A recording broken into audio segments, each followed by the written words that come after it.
It has undoubtedly been a pretty solid year when it comes to animated movies on the big screen. Inside Out 2 sailed past, making $1 billion at the box office. Despicable Me 4 served up another minion-sized slice of comedy, while Garfield was fine. The best animated feature of the year, though, is not going to be any of these titles. Instead, that accolade fits snugly on the robotic head of the Wild Robot. Poignant, heartwarming, and incredibly well-written, DreamWorks' latest movie is a wonderful animated feature.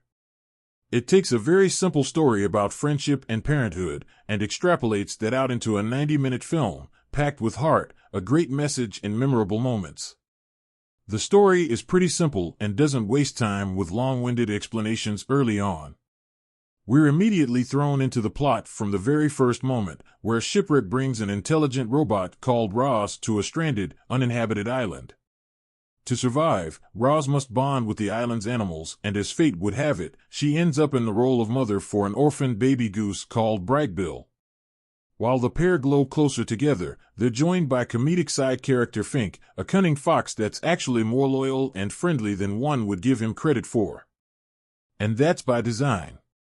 You see, the movie intentionally plays with this idea of not judging a book by its cover, while simultaneously promoting the idea of unity and how small differences can make a massive change.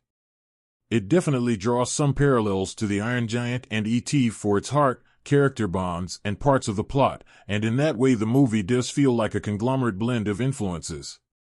However, there's enough originality in the way this has been put together that you never feel a sense of déjà vu while you're watching. The narrative progresses well, although there are a couple of unnecessary moments that hold this back from animated greatness.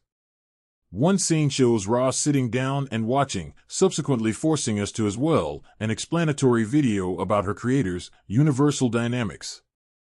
We see how the robots work together and create a utopia, but honestly, it's not needed, especially with the way the movie drip feeds exposition along the way. The antagonistic threat of the movie does change several times too. Early on, this comes from the animals themselves.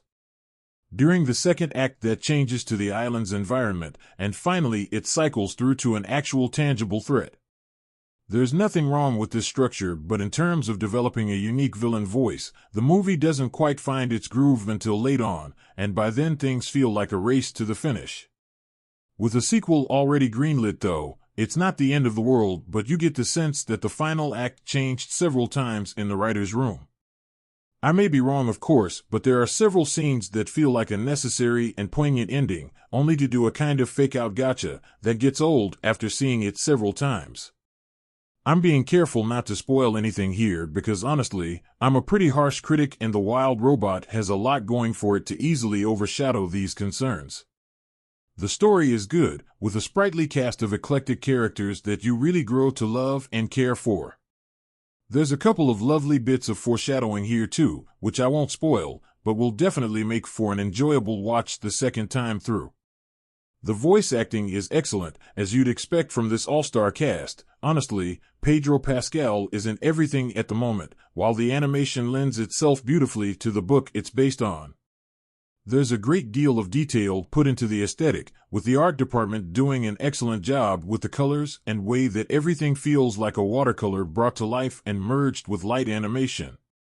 The art feeds into the bigger orchestral score, which works so well to capture the raw emotion of each moment.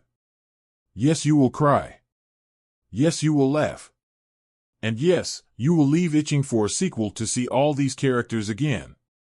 Sure, The Wild Robot has a few narrative niggles, but honestly those are easy to overlook with such a great cast of characters and a compelling screenplay to work with. Chris Sanders deserves a lot of props here for his directorial vision and the screenplay created. The Wild Robot is a wildly good time and an absolute must-watch.